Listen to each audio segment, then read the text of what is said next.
A carload of friends out for fun the day after Thanksgiving. And a day of family celebration for a middle-aged couple. But when their worlds collide, it suddenly turns to tragedy.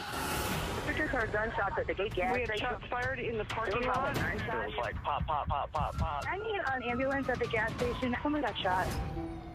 A life is lost. I just dropped the phone and I started screaming and wailing. Investigators are left with a mystery. I know one vehicle's here, and I know another vehicle's not. And lives are changed forever. That was the worst drive of my life. It's just, you know, you're hoping and praying for the best. Welcome to 2020 on ID presents Homicide. I'm John Quinones. On November 23, 2012, a carload of 4 young friends are hanging out and playing music. It all seems harmless enough. But what was supposed to be part of their Thanksgiving break suddenly becomes a tragic turning point when fate crosses the paths of 2 different people from 2 different worlds. In an instant, families who had been strangers are brought together by a senseless act that many are still at odds to explain. Byron Pitts brings us a story. Jacksonville, Florida, forever warm and sunny, even in November. It's the day after Thanksgiving, November 23, 2012. 17-year-old Jordan Davis and his friends, Leland Brunson, Tevin Thompson, and Tommy Storms, are headed for Jacksonville's popular St. John's Town Center Mall. He was going to go to the mall with his friends and see his girlfriend who works there. Jordan's parents, Lucia McBath and Ron Davis, are divorced. Lucia is spending Thanksgiving in Chicago with Jordan's stepfather and her relatives. Jordan kept saying, Mom, change your plans. Don't go to Chicago. And I kept saying, Jordan, we can't tell our family we're just not going to show up. You come and go with us. No, Mom, I don't want to go to Chicago. I don't want to. I'll just stay here with my dad. Jordan is hoping to find some Black Friday bargains at the mall and ask his dad for an advance on his allowance. And he said, Dad, I need some money, need some cash. Come on, Dad, I'm going to be with my friends. While Jordan, Leland, Tevin, and Tommy mingle and scour the Black Friday sales, in another part of town, 45-year-old small business owner Michael Dunn and his fiancée Rhonda Rauer attend the wedding of Michael's son. Michael Dunn and Rhonda Rauer had arrived early afternoon to get a hotel room, which they had made express provisions for because they had a new puppy with them. Michael had driven 170 miles to his son's wedding. A bit of a romantic. He'd hoped it would soon be him and Rhonda who would walk down the aisle. To his dedicated daughter, Rebecca, Michael Dunn is the perfect father. He loved life. He loved everything. He was very nice, always there to help. Michael and Rhonda leave the wedding at around 7 p.m.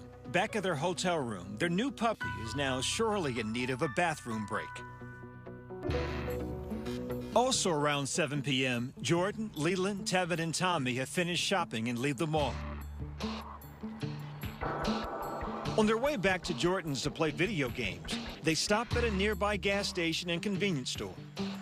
While Tommy goes in the store, Jordan, Leland, and Tevin wait in the red SUV, enveloped in the loud strains of Chicago rapper Little Reese's hit song, Beef.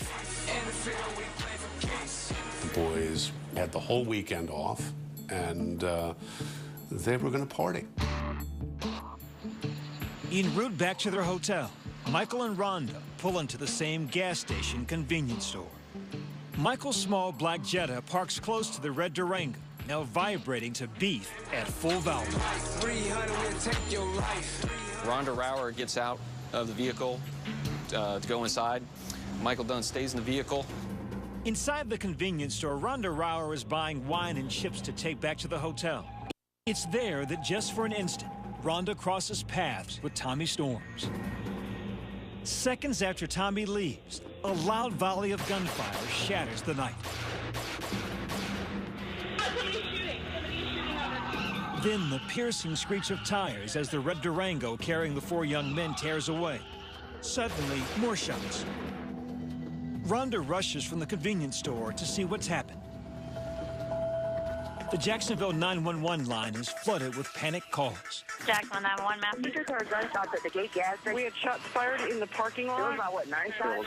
Pop, pop, pop, pop, pop. I don't know if they were trying to stash something in the car. Shooting out of the vehicle at somebody else, but we don't know what happened. At this point, no one does.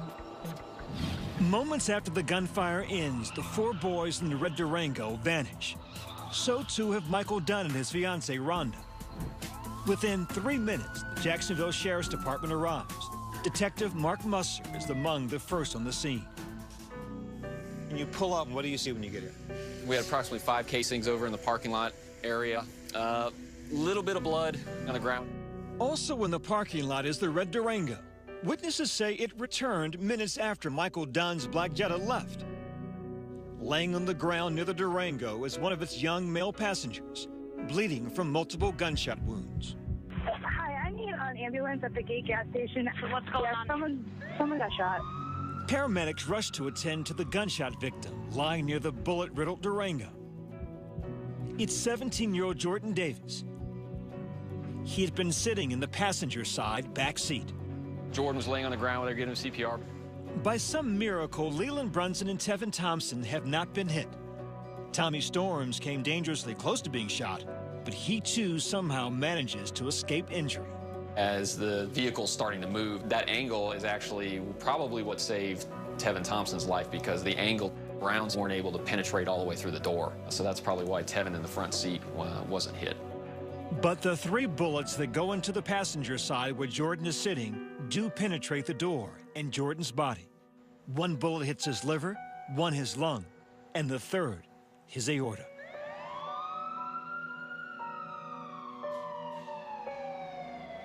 Jordan's father, Ron, rushes to the hospital to be with his injured son. That was the worst drive of my life. It's just, you know, you're hoping and praying for the best, that he just had maybe a flesh wound or something like that. You're just hoping for anything. But what he hears is far from what he had hoped. All I remember hearing the doctor say is, "Mr. Davis, I'm so sorry we were unable to revive." And he said a whole lot of stuff after that, but that's all I heard. Then the phone call no parent should ever have to receive or make. Ron tells his ex-wife, Lucia Macbeth, Jordan's mother. It was about 10:45, and I saw my phone light up, and I saw Ron on the phone, and I picked up the phone, and he said, "Where are you?" And I said, "I'm standing here in the bedroom. Why?" At that moment, I was like, "Where's Jordan? You tell me right now. Where's Jordan? What's wrong with Jordan?" And he said, "Jordan's in the hospital." And I said, "In the hospital? Why is he in the hospital? What happened?" And he said, "Jordan's been shot." And I just dropped the phone and I started screaming and wailing. I was like... With the shock and horror of his son's death still raw, Ron is taken to see his boy's body. When I saw him, he was laying there peacefully. I walked over and they told me not to touch him, you know, because it's a homicide investigation. And I said, "I'm gonna touch my son." And then I hugged him and I kissed him. And I said, "You're going to heaven, you're gonna see God." And I just broke down, and that was the last time I saw my son. While Ron Davis and Lucia Macbeth struggle to deal with their loss, Jordan's friends are still traumatized. Tevin Thompson, Tommy Storms, Leland Brunson, they were already at the police memorial building. Obviously, the 3 other boys clearly knew Jordan had been shot, but they had no idea at that point in time that their friend had passed away. Now dealing with a homicide, investigators start to surmise what triggered the shooting. Based on your past experience, what were you thinking the possibilities were? I don't know if these people were targeted. I don't know that they haven't threatened somebody and somebody returned fire. I don't know that. As to who was shooting or why, at first there are no obvious clues. Obviously, we had the vehicle, the red Durango was present with obvious multiple bullet strikes to the passenger side of the vehicle and some to the right rear of the vehicle, and that there were shell casings located in the parking lot. So we knew we'd had some kind of dispute had occurred. But where is Michael Dunn and his fiancée, Rhonda Rauer? I know one vehicle's here, and I know another vehicle's not. when we come back. It was two worlds colliding that night. Discovery. A trip by four friends to a popular Jacksonville shopping mall on Black Friday, November 2012, has ended in tragedy. 17-year-old Jordan Davis is dead, the victim of a violent shooting, possibly a drive-by killing. It appears both suspect and victim, strangers, did not know each other. A second vehicle, a black Jetta owned by 45-year-old businessman Michael Dunn, possibly caught in the crossfire, has disappeared. And for now, both Dunn and his fiancée, Rhonda Rauer, are missing. The first thing investigators do was talk to Jordan Davis's friends, Tevin Thompson, Tommy Storns, and Leland Brunson, to try and find out how Jordan died. Talking to Leland Brunson, I was his best friend. Leland was very quiet, and you could just tell it was really hitting him hard. The other boys, you know, just the sense of shock, you could just see it in their face. And in speaking with them, you could just see the almost question of, you know, why did this happen? Jordan is the only son of Lucia McBath and her ex-husband, Ron Davis. Hi, Daddy. Hi, Daddy. Lucia tries to cope with her heartache by clinging to the last conversation she ever had with her beloved son, less than 24 hours before he died. You know, Mom, happy Thanksgiving, Mom. I just want to tell you thank you. Thank you for loving me. Now Lucia is left wondering how she could be talking to Jordan one day and preparing to bury him the next.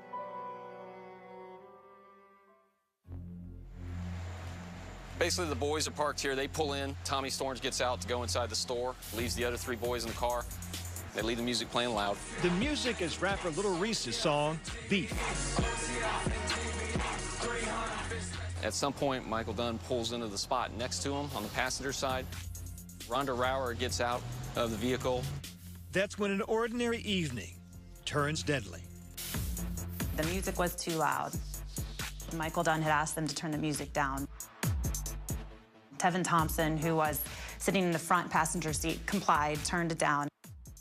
Jordan didn't want to turn the music down. He said, let's turn that back up. I'm tired of people telling me what to do. They turned the music back up, and then there was an exchange of words. At that point is when Michael Dunn and Jordan Davis started exchanging words. And I believe it was Tevin Thompson members hearing Jordan say F you to Michael Dunn. According to witnesses, and there were statements of, you know, are you talking to me, coming from Mr. Dunn? And I believe a couple of the witnesses stated they heard, you know, you're not going to talk to me that way. Suddenly, the argument escalates to a fatal flashpoint. And before anybody knows it, Dunn is leaning over to his right, reaching into his glove box, pulling out a Taurus 9mm. Right about this time, Tommy comes out of the store, gets into the car, straps himself in, looks over, and sees a gun pointed at 3 feet away. First three were very quick. But the shooting doesn't stop there. But then you had at least 4 more shots as the car's leaving. Witnesses say Michael Dunn quickly reloads his gun. And then as the truck pulls out and starts to head towards the other part of the parking lot here, he exits his vehicle and fires 3 more times. He strikes the vehicle in the rear of this vehicle as it's leaving. To flee the barrage of bullets. And you can see that he fired several shots into the tailgate. He just missed one of the boys' head when he shot in the back of the car. It landed in the visor of the car, just missing the driver's head. While Dunn is firing at the Durango, his fiancée, Rhonda Rauer, seen here in the convenience store security video, reacts to what's happening. Somebody's shooting. Somebody's shooting out their car. Witnesses hear Dunn order Rhonda to get in the car. And among the flurry of 911 callers is one witness who not only sees Dunn targeting the fleeing Durango, they also clearly see his vehicle. The person firing has left, but we did get a license number. So Michael Dunn's name came up when they ran the license plate? Yes. You have a name? Correct. At that point, all I have is a name and his driver's license photos, but it's not enough to say that's the guy. And then what happens? You show pictures of Michael Dunn to the boys? Yes. Tevin Thompson, the front passenger in the Durango, was actually the one who was able to positively identify Mr. Dunn as the shooter. The person police now want to speak to most is Michael Dunn. Jacksonville police are searching for the man who shot up an SUV outside a Southside gas station. Did you think he was on the run? We had the warrant, I believe, signed roughly 3:30 in the morning. That's 7 hours after the shooting, and you haven't received the call. At that point, my assumption is that he's on the run. He doesn't want to be found. While investigators search for Dunn, Jordan's father, Ron, is with his son's body, searching for strength. Dance, Jordan, with Mamacita. There you go. I remember smelling him. You know, it's funny how you smell your children. You know, you want their scent in you. And I smelled him for a long time, and I touched him, and I kissed him. While Ron Davis and Lucia McBath deal with their grief, investigators are eager to close in on their suspect. I've worked justifiable shootings before, and in most cases, those people are still at the scene when you get there, and this is why they did what they did. Even people who, in the end, may actually be charged with a crime, who think are justified, are still there.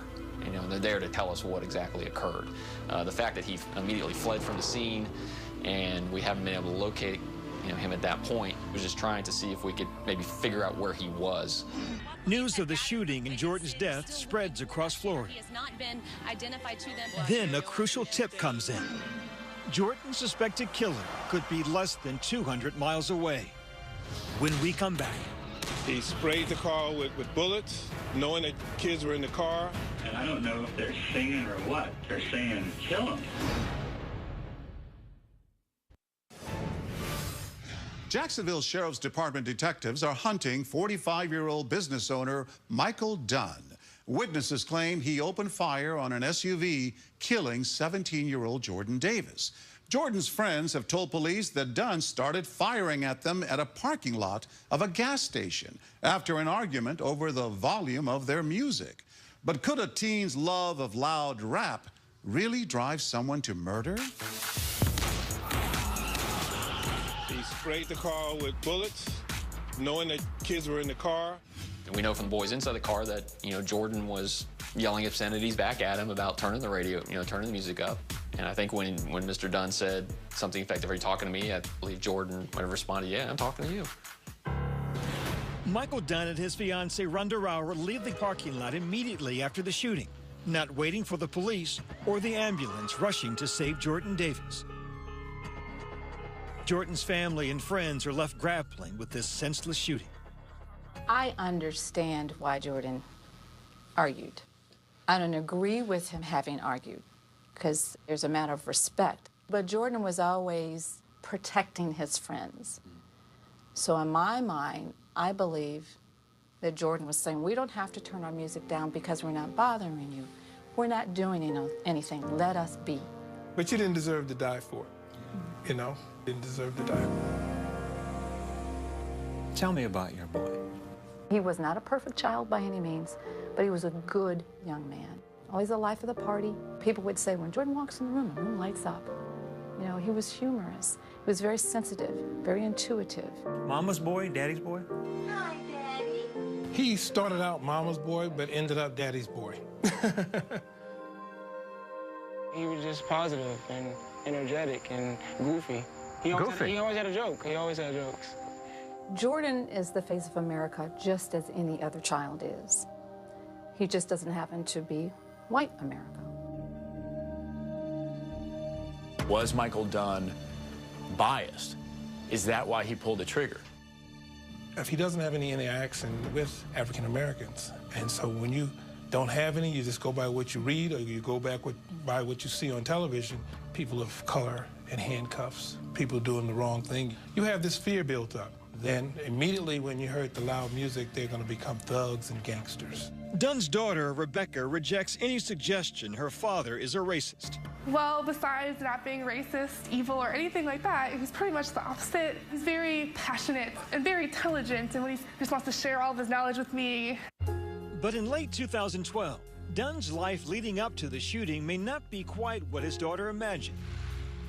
An amateur pilot, Dunn is forced to sell his second-hand plane because he can no longer afford to repair it. And despite going to his son's wedding, the two had been estranged for the previous 5 years. Immediately after opening fire on Jordan Davis and his friends, Michael Dunn leaves the gas station parking lot with his fiancée, Rhonda Rauer. There was no attempt to contact the police and explain his side. They drove back to the hotel, had pizza, drank a bottle of wine, and went to sleep. The next morning, Dunn and Rhonda steal away from Jacksonville. Instead of reporting the shooting to police, they drive to Dunn's rented beachside apartment. He lived in Satellite Beach near Melbourne, Florida. It's in Brevard County. It's about a 2.5 hour drive south of Jacksonville. Almost 24 hours after the shooting, one of Dunn's neighbors contacts the local police, where it quickly reaches Detective Musser, who calls Dunn. The first question I asked him was, "Are you still in Jacksonville?" And he said, "No, we'd just gotten home a few minutes ago." And he says something to the extent of, I know what this is about, and, but I acted in self-defense. Unsure whether Dunn is still armed and dangerous, Detective Musser encourages him to surrender to the nearby Brevard County Sheriff's Office. I knew there was a warrant out, and my thought process at that point is I don't want to get him so amped up that it puts them in danger. As soon as he hangs up from the call with Dunn, Detective Musser drives more than 170 miles to Brevard County to interview him personally.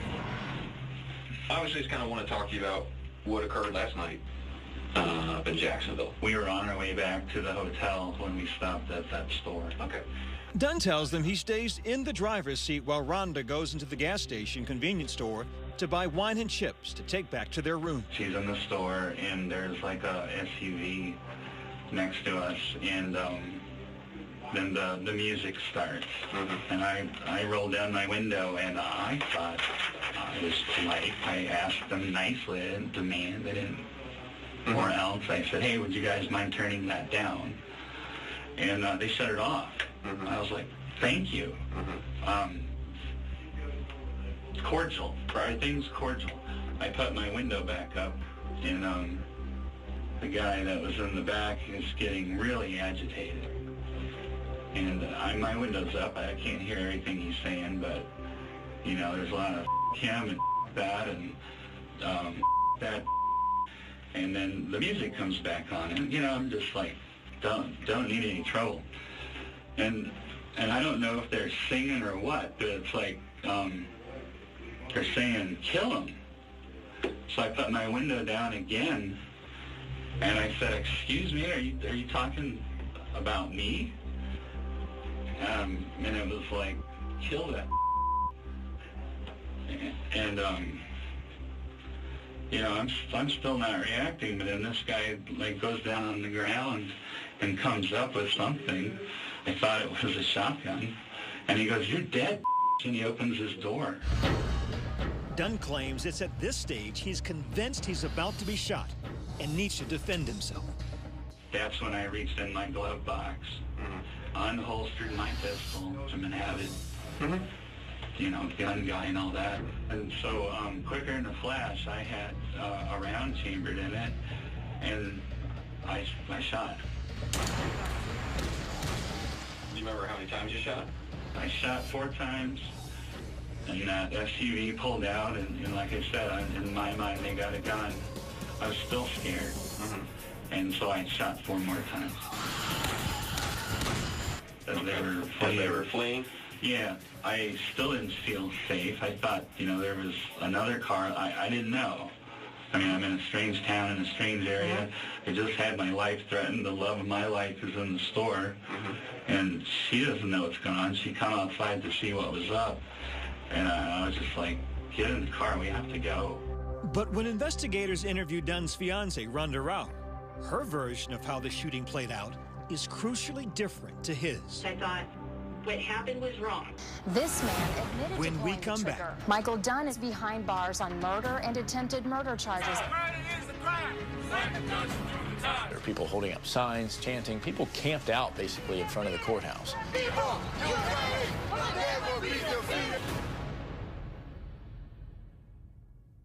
On Investigation Discovery. Michael Dunn is in custody after fatally shooting Jacksonville teen Jordan Davis in the parking lot of a gas station convenience store. The 17-year-old was with friends in an SUV parked next to Dunn, listening to loud music when he opened fire. shooting at the SUV even as it speeds away. Did the boys explain why they stopped here? Because we're a couple hundred feet away from the store. Why stop here? They were getting away from the bullets. They thought they were in, safety, and then it was all hands on deck to figure out Jordan. He never answered. And he never answered. Dunn claims he felt threatened by Jordan and his friends and fired purely in self-defense. When investigators interviewed Dunn's fiancée, Rhonda Rauer, she says Dunn comments on the loud music, rapper Little Reese's song Beef, as soon as they pulled into the parking lot. What did he say? He said, ugh, I hate that thug music. Okay. And he's expressed that concern in the past. Yes. It annoys him to hear that music. I turned around, and all I could see was Michael. Right. And his car door was open, and he was kind of like facing out the car door. Suddenly concerned herself, Rhonda leaves the convenience store and rushes to Michael. Where was the gun when you got in the car? As I was getting into the car, he was putting it in the glove box. Dunn exits the gas station in a hurry as Rhonda tries to find out what's happened. And he said, I shot at the car. And I said, what car? And he said, the one with the music. And I said, why? And he said, because they threatened to kill me. And I'm like, I don't understand, Michael. And he just said that he asked them nicely to turn down their music. One of them in the car turned it down. Then somebody in the car said, we don't have to turn our music down for that, or, he said, I feared for my life, is what he said first. And he said, they threatened to kill me. Okay. Then I asked him, did you hurt anyone? And he said, no, I just shot at the car. Rhonda says back in their hotel room, Dunn takes their puppy for a walk. And I'm expecting any time a police officer. Knock on the door? Yeah, as I thought, what happened was wrong. All right. And if the police officer saw this, he's going to be here, and I've got to prepare myself for this. Any conversation in the room at that point, or is it just kind of silent tension? Yeah, silence. Did you all eat dinner? I had pizza. Okay. Rhonda and Dunn finish their pizza and go to sleep. In the morning, Rhonda sees the shooting on TV. Breaking news. Local gas station. Multiple shots over loud music. Killing 17-year-old Jordan Davis. All I hear are shooting, convenience store, loud music, and I said, Mike. And I turned around and he was standing in the doorway of the bathroom, and he said, yes, I saw him. And then I said, we need to go home. Because right now I'm thinking, okay, I'm going to be arrested too. Okay. Because I left the scene of a crime. Right.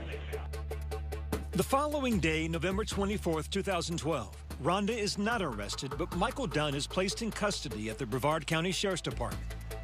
A few days later, Dunn is transported back to Jacksonville, charged with 3 counts of attempted murder and the first-degree murder of Jordan Davis. Why first-degree murder? He didn't go to the gas station with intentions of harming anyone. No, he did not. And that's why you have to really look into the definition of first-degree murder and what premeditation is. Reaching for a gun, putting a round in the chamber, turning back around, and firing 10 times. That only speaks to one thing, an intent to kill, and that's first-degree murder. Michael Dunn pleads not guilty to the charges. While he sits in jail waiting to go on trial, a similar case involving the shooting of a Florida teenager 8 months prior to Jordan's murder is back in the headlines and gathering emotional momentum. Trayvon Martin, an unarmed black teenager, was shot down by a white neighborhood watchman who claimed self-defense. And it's caused a public outcry that spread like wildfire. Nationwide protest! Nationwide protest! George Zimmerman, the man who shot Trayvon Martin, claimed he did so in self-defense because he feared for his life.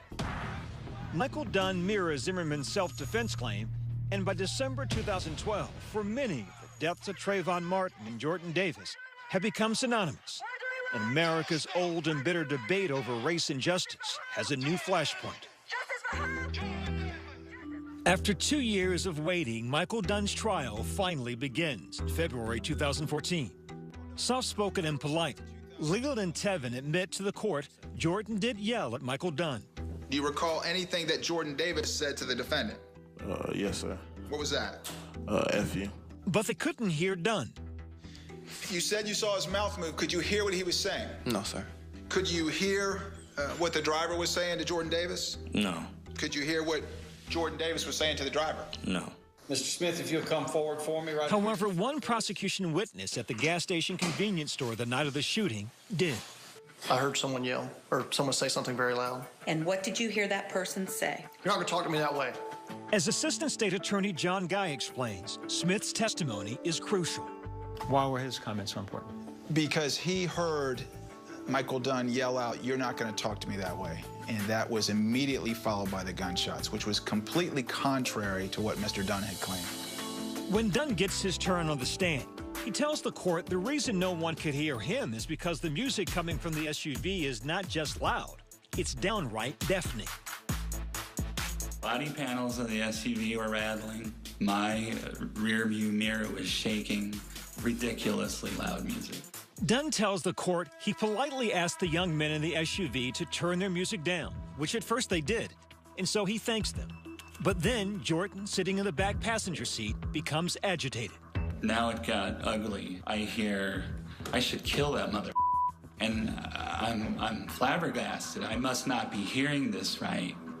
And I asked him, "Are you talking about me?" And I didn't know what it was at first, but when he says, "Yeah, I'm gonna kill you," Dunn testifies someone in the SUV has a gun. I look, and I'm looking at a barrel. And it's aimed right at him. Jordan Davis threatened Michael Dunn. You're dead. This is going down now. With a shotgun barrel sticking out of the window. And I said, "You're not gonna kill me, you son of a," and I shot. His biggest concern, Dunn tells the court, is for the safety of the woman he calls the love of his life, his fiancée, Rhonda Rauer. I know she's heard the shots. I know Rhonda. It wasn't just my life I was worried about, no.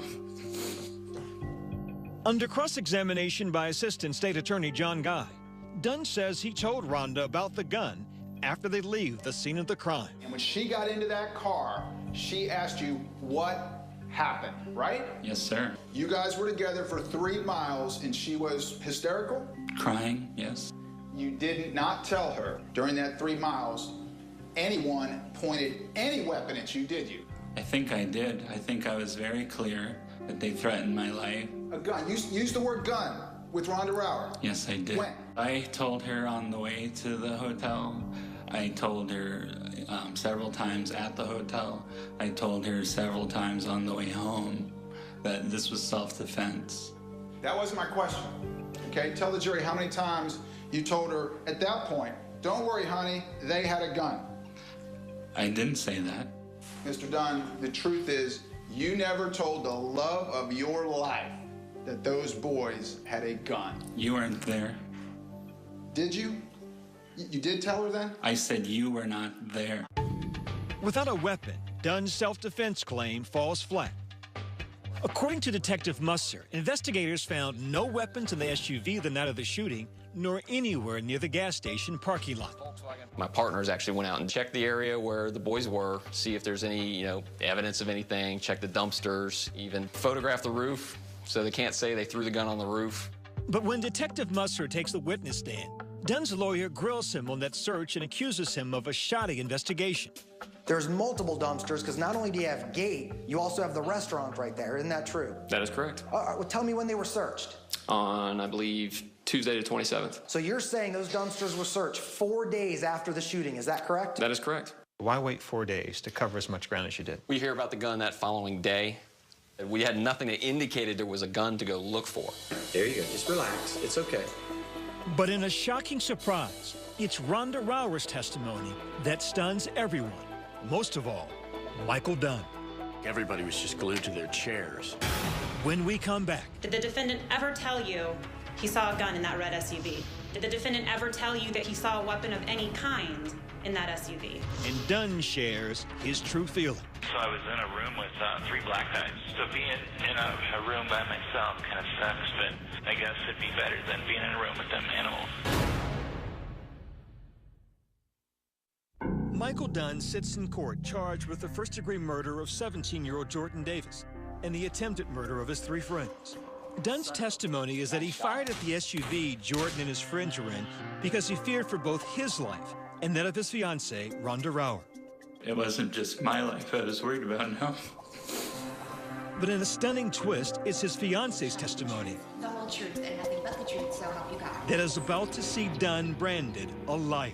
Did the defendant ever tell you he saw a gun in that red SUV? No. There was no mention of a shotgun. No. There was no mention of a barrel. No. Back in the hotel room, Miss Rauer, that same night, did the defendant ever tell you that he saw the boys with a firearm? No. Did the defendant ever tell you that he saw a weapon of any kind in that SUV? No. It was a big turning point. People started to think that this was huge on the prosecution's side. Single-handedly destroying the testimony of the man she loves devastates Rhonda. She was obviously distressed. I mean, she was so nervous. She was shaking. Rhonda isn't the only one sobbing during the trial. Jordan's heartbroken parents, Lucia McBath and Ron Davis, are also reduced to tears more than once, especially on hearing the brutal details of how their only son died. What was the cause of Jordan Davis's death? Multiple gunshot wounds. How many separate gunshot wounds did you find to Jordan Davis's body? 3 gunshot wounds. The prosecution disputes Dunn's testimony that Jordan was getting out of the SUV to attack him. If Jordan Davis were standing up outside the car, the shooter would literally have to be lying on the ground shooting up between his legs. Is that correct? Well, I would say, yeah, at that same angle. The only way to account for the bullet paths through Jordan Davis's body is that Jordan Davis was seated in the car, leaning over to his left, away from Michael Dunn. No chance he was opening the door? No. After 6 days of hearing testimony, the jury goes out to deliberate their verdict, while Jacksonville waits for justice. No one person has all the right. Waiting on that verdict, there was a lot of tension in the city. My Twitter page, my phone, everything was blowing up. It takes the jury 4 days to come to a unanimous decision on 3 attempted murder charges. The state of Florida versus Michael David Dunn. Verdict is to count 2. We, the jury, find the defendant guilty. Verdict is to count 3. We, the jury, find the defendant guilty. Verdict is to count 4. We, the jury, find the defendant guilty of attempted second-degree murder. But on the charge of first-degree murder for shooting Jordan Davis, the jury fails to commit. They weren't able to come to a decision on that first-degree murder charge. According to one juror, the arguments over the first-degree murder charge became heated. People were yelling. Oh, yes, sir. Screaming? Oh, yes, sir. Profanity? Oh, yes, sir. For Jordan's parents, the failure to get true justice for their son is another heart-crushing disappointment. You could tell they were devastated. Just looking in their eyes, they were heartbroken. Did they really understand the truth? And the truth was? The boys were being teenage boys, thumping their music loudly. They have a right to enjoy their music in whatever shape or form they want to. Jordan raised his voice. He was cussing, no doubt. But he never threatened the defendant. He disrespected the defendant. Should he have cursed? Okay, maybe he shouldn't have. But does he deserve a death sentence? No, absolutely not. Jordan's parents refuse to surrender. Where does the fight go now? We will go back to court. You want a retrial? Yes, we're definitely going back to fight for Jordan. While Dunn sits in prison awaiting the second trial, the state's attorney's office releases evidence not presented at the first trial. Phone calls and letters from jail, which the prosecution claims gives a damning insight into Dunn's deep-seated prejudice against African Americans. And so I was in a room with 3 black guys. So being in a room by myself kind of sucks, but I guess it'd be better than being in a room with them animals. In a letter to his daughter, Dunn writes, "This jail is full of blacks and they all act like thugs. But if more people would arm themselves and kill these idiots when they're threatening you, eventually they may take the hint and change their behavior." Michael Dunn has a very limited view and scope about who is valued and who isn't in this country. He only saw the color of Jordan's skin. No justice, no peace. Protesters incited by Dunn's inflammatory words take to the streets once again, demanding justice for Jordan Davis. They are inspired by the unyielding resolve of Lucia McBath and Ron Davis. They're not just pushing for justice for their son. They're pushing for justice for all young African-American men. Michael Dunn should do the time. Murder is is a crime. In September 2014, Dunn returns to the witness stand, this time for a leaner trial. Both sides cut the fat. Prosecutors reduced the witness list significantly. They hammered hard on the points that they thought worked well during the first trial. At the end there, you said you can't say for sure what it is. Sure, I just saw the top. But today, are you sure it was a shotgun? Yes, I am. After 4 days of testimony and 5 hours of deliberation, this time the jury comes back unanimous. We, the jury, find the defendant guilty of first-degree murder as charged in the indictment. There's just this widespread relief. A small but loud group of demonstrators outside of the Duval County Courthouse became emotional when they saw Jordan Davis's parents walk down the courthouse steps. We're able to finally give him rest and closure. On October 17, 2014. And Mr. Dunn, your life is effectively over. The life sentence is in addition to a 90-year sentence for the 3 counts of attempted murder of Jordan's friends and 15 years for firing at a vehicle. The tragic end of Jordan Davis's young life has marked the beginning of a new one for his parents, Ron Davis and Lucia McBath, as outspoken activists. This that has happened is way beyond us. Lucy refuses to just let this be a chance encounter. I have to forgive, never forget, but continue to walk out the legacy for Jordan. Hey, what you doing? Where you going there? You going somewhere, kid?